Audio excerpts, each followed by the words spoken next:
Welcome all to our webinar on how enterprises can use Mirantis Container Runtime to secure business-critical applications. So a little bit about me. My name is Kevin Ng. Like I said, I'm a senior solutions architect in the Mirantis pre-sales team. And my role is really to work with folks to understand the use case and guide them on a path to achieve business value. Now, what is the importance of a validated cryptographic module? How do we ensure that there are no vulnerabilities in components used for your business critical applications? And how can security be integrated with your DevOps process to provide a safe environment to develop and deploy your business critical applications? And these are some of the things that we'll be covering off in this webinar. The main question then we want to address today here is, why would I need a validated cryptographic module in my business? Now, if the platform you're managing is outward facing, the answer would of course be more obvious, right? It's open to the wild. It's my customer facing asset. Therefore, I'm going to guard it with my sword, my bow, and my axe, right? Versus for some other folks that I've spoken to, if your responsibility is for internal systems, well, the answer is less apparent because it's behind a corporate firewall. The system could be used for just internal analytics and so on and so forth. So why would security be important in this case? Well, to answer that, let's look at a couple of recent events. Traditionally, we think of security as blocking threats from entering our data centers, and the enemy is really on the outside. And what we want to do is reinforce the walls and the gates to keep them on the outside. Of course, this is becoming increasingly harder with the lines being blurred on what is our data center, right? With the popularity of public cloud services, there's metal, there's rented hardware, so on and so forth. The boundaries obviously are a bit blurred, and compounded by the fact that as applications become increasingly sophisticated, we rely more and more on other people's code, as components to our code. So now, as you can see over here, this article is, granted it's 2022, but it's pretty late in 2022. Over 1,000 Docker container images contained malicious content. And this is coming from a report from Sysdig. And that includes things such as crypto miners, backdoors, DNS hijackers. And these are things that are out there in the most popular repository, which is Docker Hub, which is what we all use when we start building our container images. And now, on this other front, in the Western Digital Systems case, again, hackers have been able to infiltrate into Western Digital's system, stole customer data, and they also stole Western Digital's code signing certificate. So they were actually able to digitally sign other files with WD's certificate. So that means then the files that you get can be impersonated by these hackers because now they've got access to your certs. And it's not just related, it's not limited to just the private sector, even in government agencies, right? A ransomware attack has taken away a key law enforcement computer network down for 10 weeks. And so this obviously means even with the government, there are still ways to get in it, right? So these are a few news articles that you just find by looking for hacks and a security instance. But looking at this, you can't really improve what you can't measure. So let's look at some numbers to really put that into context. According to the Cost of Data Breach report in 2022, the global average total cost of a data breach is $4.35 million. And that is a 2.6% increase from the 21 average of 4.24 million, and a 12.7% increase from the 2020 report, which is actually 3.86 million. So you can see the cost actually starts increasing, obviously, with more sophisticated systems. There's more at stake. Now, when we take that and isolate it to just the States, the average cost of a breach in the United States is $9.44 million. And this is the highest of any country, the second being the Middle East at $7.46. Sorry, 7.46 million. It's $0.46, that's not bad. Now, for fellow Canadians, we're actually not that much off better. We're actually in third place at $5.64 million. And that is then followed by the UK at 5.05 and Germany at 4.85. So as you can see, when when you start looking at it in individual country sense, then the numbers become much higher, right? When you're not looking at just a global average. The next metric is actually the most surprising to me and really caught my eye. Now, 277 days. Now, this is the average time for organizations to identify and contain a data breach. That's broken down into two stages, right? So the time it takes to identify a breach, and then once identified, the time it takes to resolve the breach and restore service. In combination, is 277 days. Now, in 2022, the time to actually identify the breach is actually 207 days and 70 days to contain the breach. So even if we break that down, you see the numbers are still pretty alarming. 207 days, that's almost a year where malicious actors are in the company's systems doing who knows what before someone actually even detects them. And then once you detect it, it still took about 2 to 3 months in order to remediate things. So quite alarming, but it's not all bad news because we know exactly what the top 4 attack vectors are, right? And that is the first being compromised credentials at 90% of breaches. Second, phishing attacks at 16% breaches. Third being cloud misconfigurations at 15%. And the fourth being vulnerabilities in third-party software at 13% of breaches. Now, when you look at these 4, then that means these are things that we actually do have known solutions for. It's just a matter of knowing which ones to prioritize first. So let's look at how some of the practices can actually reduce the impact of breaches. I mean, there's enough doom and gloom. I think I've hammered home the fact there. Let's look at some of the ways or what are the positive impacts that we could affect if we adopt some security measures. So first of all, organizations with a mature development or mature deployment of a zero trust security architecture, meaning when zero trust is applied consistently across all domains, had an average data breach cost of US $3.45 million. Okay, and that is compared to 4.96 millions for companies that were relatively nascent in their zero trust journey. So the difference between a more mature zero trust company and a company that's just starting off is a $1.51 million difference. Now, the zero trust approach assumes that malicious actors are already within the systems, and therefore all users, devices, and applications should be treated as untrusted and require authentication and authorization in order to access any resources. Secondly, companies that adopt a DevSecOps approach see an average decrease of $276,000. And we'll cover some of the capabilities of a DevSecOps approach later on as well. And also, organizations with an extensive use of encryption see a cost reduction of $252,000 versus those that do not.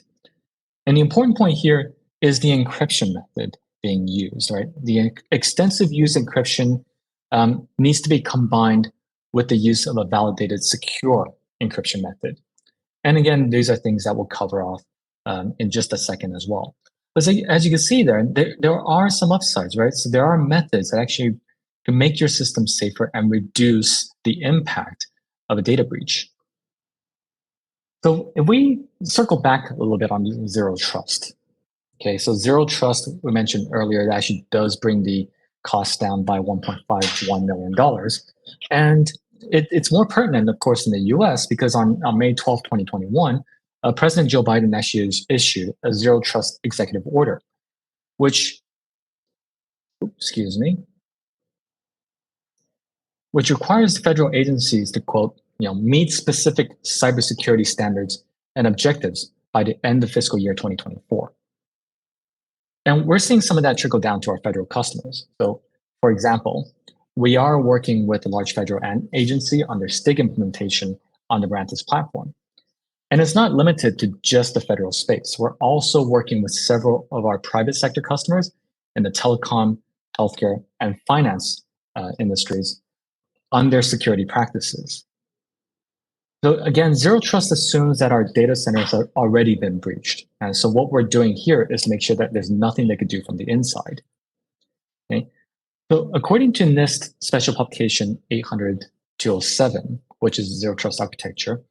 A zero trust architecture is designed and deployed with adherence to the following basic tenets, right? And these are the 7 that you see on screen over here, where you treat all data sources and computing services as a resource. All communication, regardless of where it is secured. Your access to individual enterprise resources is granted on a per session basis.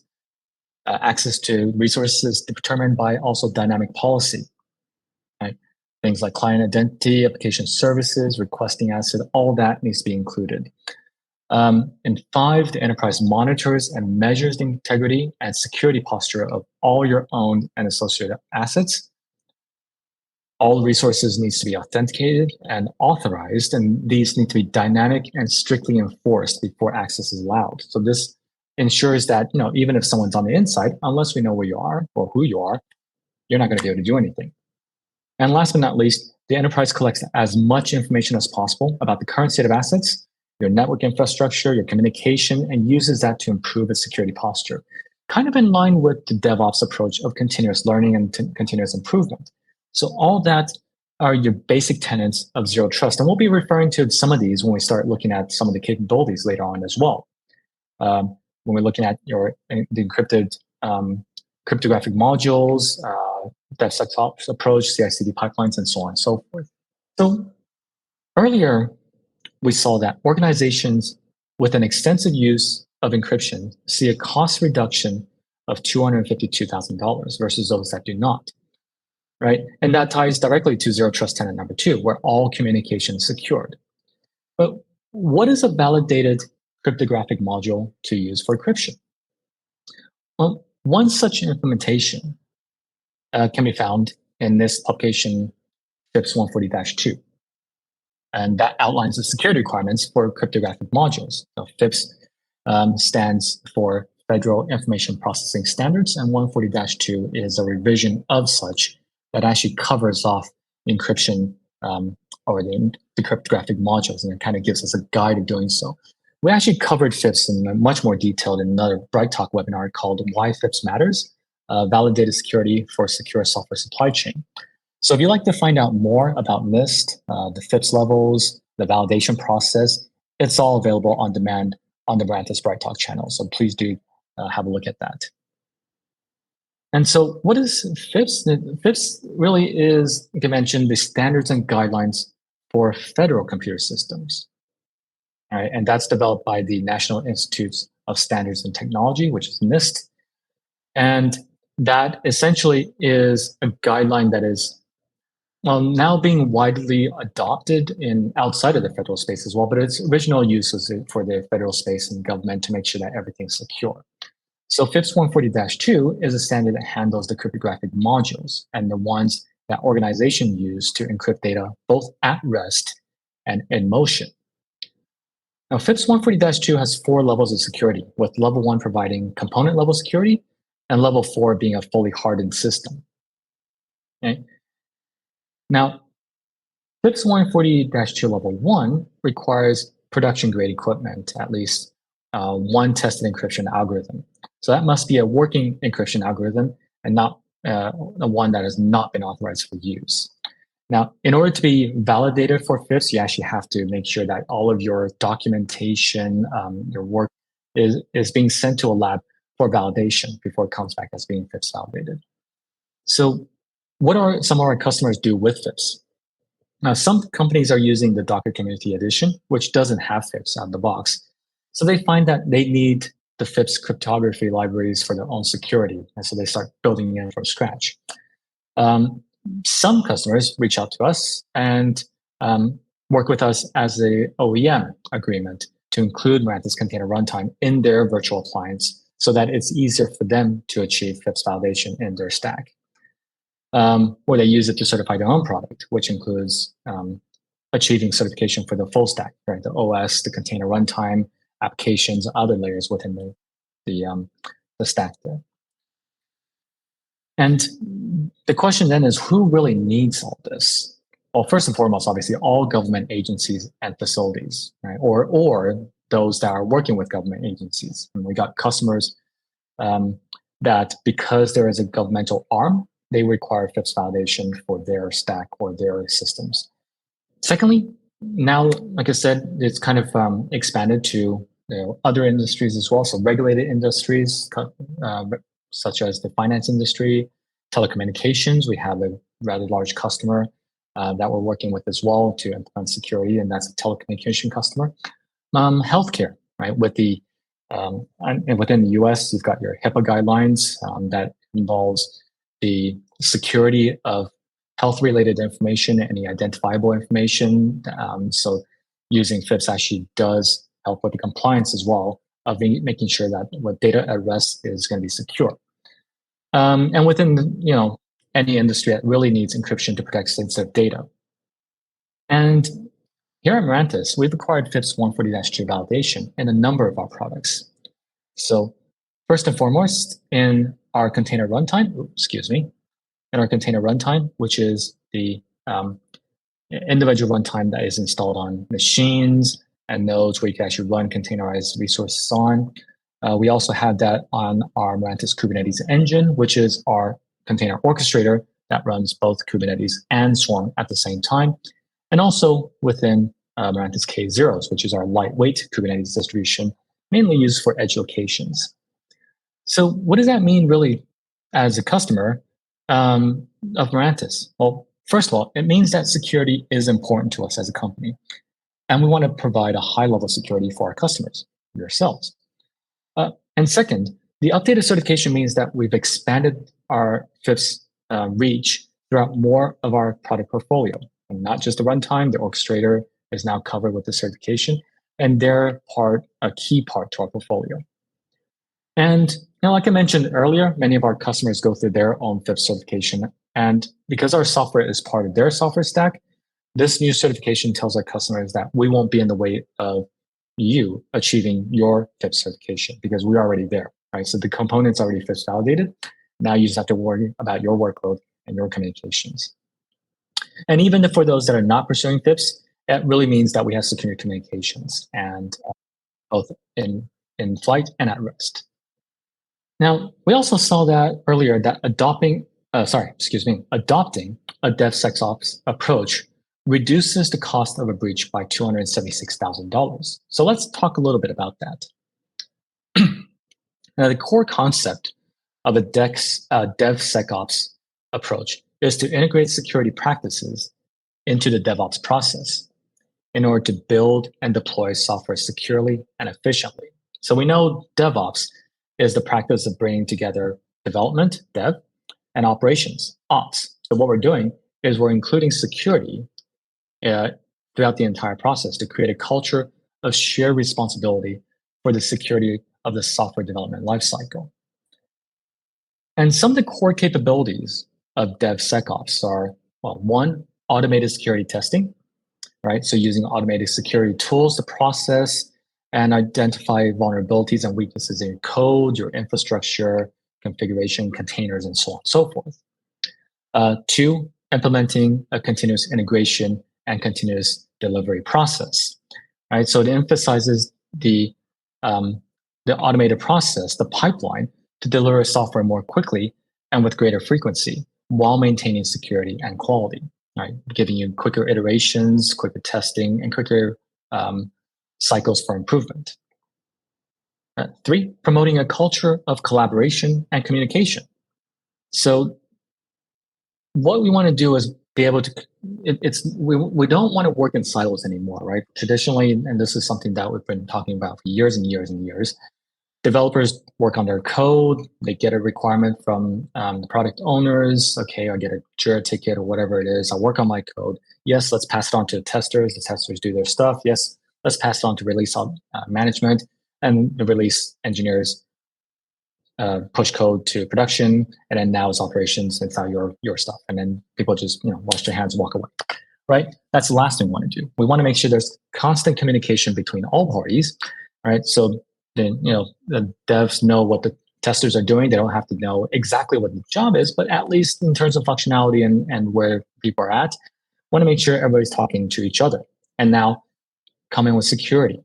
Again, traditionally, I know security has been seen as the gatekeepers, right? It's red tape, it's whatever. But really, security folks aren't there to, well, it's not meant to hinder the process. And what security teams are trying to do is actually to provide a safe environment for everybody to deploy into, right? So that's what we want to shift the thinking to, right? So obviously the security folks are there for everybody's good as well. So with more communication, now we understand what are the guidelines, what are the guardrails, and then if you're working within those parameters, everything is going to be safe, and you can actually go on with your job without any bottlenecks or any red tapes and so on and so forth.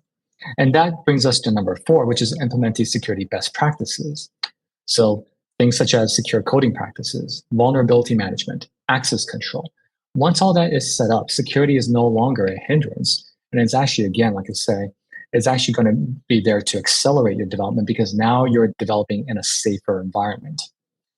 So when we look at a journey of a container, you want to have the following capabilities as well, right? You want to be able to run only approved workloads within your environment. You want to be able to scan your images for vulnerabilities and validate it. And once you've scanned it, ensure that only approved workloads are executed. You want to promote images from test to production and obviously to automate the cleanup process as well. So the entire thing is automated. And you want to be able to store and control access to your images through RBAC at a central location where you can actually monitor, scan, manage. And that's what a DevSecOps pipeline will look like in terms of a container lifecycle. So what you see over here, we got 3 different parties. We've got your developers over here who's happily pushing out code, creating containers. You've got operations folks managing your environment, looking at once the code is in production, what is it doing? Is it running okay? And then we got the security folks in here, making sure everything's safe and happy for everybody to run into, right? So developers will take the code, and because it's a container, we'll be pulling different layers as our base images. And we could pull secure images from a secure registry. Now the registry will need to have scanning capabilities to ensure that there are no issues with your container image layers. Once you've done the coding, you build the container images through your continuous integration process, push the secure containers back into your registry, scan it, sign it for authentication, sign it for, to authenticate that it is actually what you believe it is, and then push it out to your higher environments. And then with your release process and the orchestration, push that to your container runtimes, both in your Windows and your Linux environment, which is what our Mirantis Container Runtime will do. Now, from the operations side of things, you need to make sure that the environment's actually there for people to push code into. So through Container Cloud, you could deploy different instances of your clusters and your container runtime into your environment. And then once your workload's in production, you want to be able to monitor it, right, through your logging, monitoring, alerting, and push that back to both, all parties within operations, developers, and security. So with developers, you could actually look at what's going on with your clusters and security through the Lens application. And with the security folks, you actually look into also your clusters and your images through both the registry and also the Lens app where you have the secure center looking at your clusters in production, right? So all that then is your pipeline for your DevSecOps process. And what you want to do is you want to make sure that all of these components can integrate into the pipeline easily through automation. So having capabilities such as, API access to the different components is one of the key tenets, right? And that's your automation of the pipeline. So we think back also to zero trust architecture tenet number 5. You want to monitor and measure the integrity and the security posture of all assets. And if you look at tenet number 7, which is collect as much information as possible to improve the security posture, you want to be able to both automate the scanning process, the vulnerability identification process, and then also the reporting process. Now, how do you feed that back into your pipeline and to your security folks or developers and so on and so forth? So you want to integrate all that into the development pipeline. And in addition, if you remember one of the initial attack vectors we talked about earlier, that is the vulnerability in third-party software, which contributes to 13% of the breaches. It has the fourth highest mean time to identify and contain a breach, with the average of actually 284 days, which is much higher than the 277 days of the general average. So that means then you want to ensure any components that you're using, right, third party or not, is thoroughly scanned for any vulnerabilities. So you'll want a solution such as the Mirantis Secure Registry that could actually go through and scan different layers of your containers for any vulnerabilities, report that to you, and giving you a description of what it is as well. So image scanning through the Secure Registry, or we'll call that MSR for short, gives you two benefits, right? One, by detecting and identifying the associated common vulnerabilities and exposures, or CVEs for short, we could determine if there are any vulnerabilities or exposures in this image or image components that are being used. And once determined, we could then use that same CVE ID to look for any fixes, whether it's already been addressed in other aspects of our environment or someone else has already had a fix. Then we go ahead and address those vulnerabilities. Right? And two, armed with the list of identified vulnerabilities and the fixes applied, you can actually demonstrate compliance with regulations, such as HIPAA for the US, GDPR for the European Union, or for Canadians, PIPDA, and because that allows you to provide proof that the vulnerable images have been either blocked, remediated, high-risk components replaced and rebuilt, etc., which in turn proves that only authorized apps have access to sensitive data, because all of the scans that you have here are logged and auditable. And once you scan your images for vulnerability, you've identified everything, you remediated everything, with all that due diligence into after you've done that, and then selecting and approved base images, you want to ensure that the image being pulled into your environments, be it dev, test, or production, is the actual one that's been vetted and being pushed through the pipeline. But given that your deployment process is entirely automatic, or it should be automatic, how do we know the images that are being deployed into your higher environments are the same ones that are being tested? Well, just like how we sign our emails and our apps in the App Store, we could also sign our images. And this way we know exactly where the images are coming from. So content trust within the Mirantis Container Runtime and Mirantis Secure Registry provides an easy way for you to sign images as well as validate them, right? So how does that work? When you go ahead and take an image and you sign it, what you're doing is you're certifying that the particular tag is linked with that image's digest, right? But more than that, you certify that that tag belongs to the collection of any publicly consumable tags for your image, and that users should not use any tags outside of that collection. So anything that's not signed, you block it, right? Once something is signed, there's no way of invalidating it, right? You can't take away something that's signed, apart from kind of revoking your signing key or changing something to it. But within content trust, as soon as you change something, the entire thing will be invalidated, right? So that is now marked as vulnerable or unauthenticated. So you have to come in and periodically say that this is still a valid image and other people should use this one.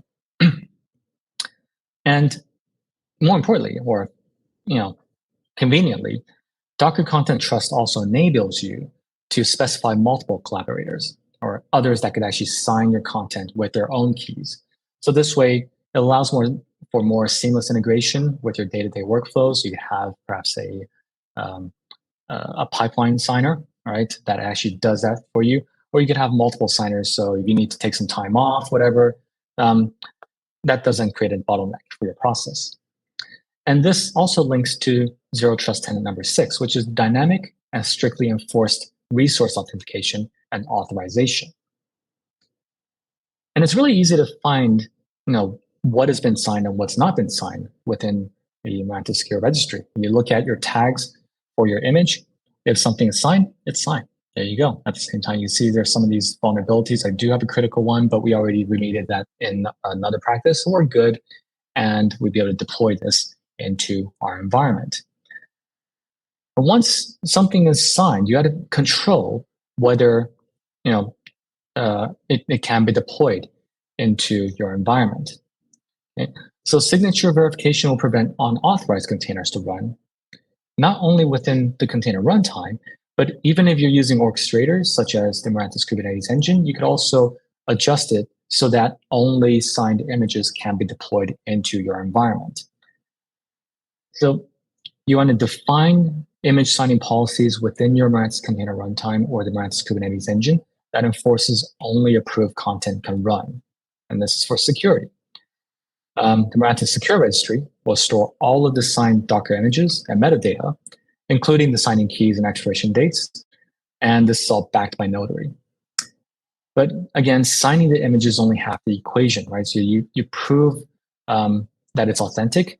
The other half is we need to make sure that our deployment process only allows signed images to be pulled or deployed from the registry. So you can actually control that, right? You could have policies setting up within the registry saying that only signed images can be pulled.